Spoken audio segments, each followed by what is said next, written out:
does, what he does, yeah, he puts on a banger and he slips into the playlist like this rock music, yeah. I'm like, first I'm like banging my head to it, and then it's like, what's going on? You too fine, baby, you too fine, you too sweet, I will go the extra mile. For me, it's about heritage, it's about family, it's about roots. It's funny because when you asked the question, the first thing I thought of was my name. If I think about, why am I so attached to it, it's because it's the thought that my mum put into it. And where did that name come from? It came from our traditions. Like Emeka, I guess it does go back to roots and family, but for me, like, my first thought has just been my name. I think up until I was about 17 or 18, I was really conscious of my own identity. But then I kind of got to uni, and interestingly, that was the first time I was around like large proportions of black people. And all of a sudden it was like people were really asserting like where they were from. Often like there's loads of knowledge about their homeland, all these conversation discussions. And that left me really feeling away like, well, can I claim to be Nigerian if I can't list all the like Nigerian presidents? That changed when I did actually leave the country altogether. I was living in Martinique, a country, an island that I had no relation to.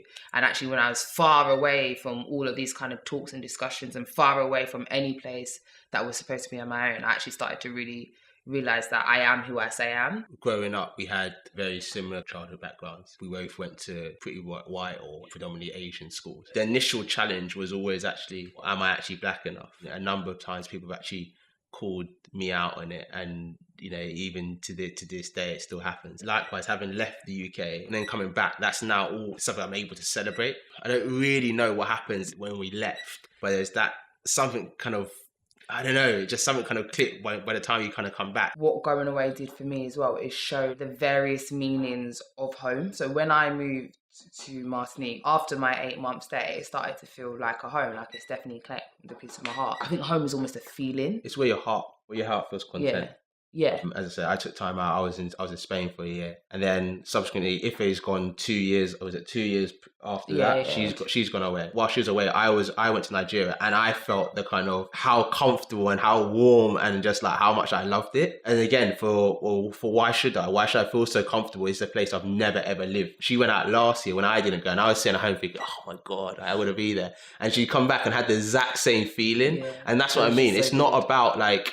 It's not about a knowing, it's about a feeling. I think the greatest conflict was, as I said, that period of time where I just felt like, who am I? I'm half Nigerian, I'm half Grenadian. I didn't know that much about Nigeria, I didn't know that much about Grenada. And then I live in the UK, and I think of myself most as a Londoner or an Essex girl. Like that for me, that's like, if we're talking roots, like that's where it goes to. But that is a very important part of my identity. And I don't see as that now as having a conflict with my Nigerian identity, because actually there's a whole community almost of like these like London Essex or London Nigerians, and we are almost like our own subsect because we've had different experiences which unite us. I don't think of myself as being more Nigerian or more Grenadian or more British or more X. Like for me, I literally am. I just am. I see myself as all of those things. If you remove one part, you start to remove a part of me, and so then I'm less whole. Unlike Ife, I would actually call myself British. I'd also call myself English. I don't really see any conflict between the different countries that I say I would represent. I think the interesting one now at the moment is Grenada, because I've never actually visited it because of the nature of the work that we're doing. A lot of people always talking about Nigeria. I'm always talking about Nigeria, but it's not like Grenada is not something I feel very strongly about as well. It's just something that's not at the moment very prominent, in the work that I do. But at the same time, the work that I'm doing is not like all about England or the UK, but ultimately it's still part of me. So I just don't feel, I don't really feel any conflict at all. My first thought is food and music. I mentioned someone the other day how much I love bangers and mash. The response was, so you're really just a Brit. My upbringing here, though as I do say that I don't necessarily identify as being like a Brit or English, like in one place I can definitely feel like it's influenced me is that my food taste and my music taste. Like I'm so open to a lot of things that I've met some people that I don't think necessarily are. And so in that sense, I think growing up here has strengthened me because I've had to learn how to get on with different people.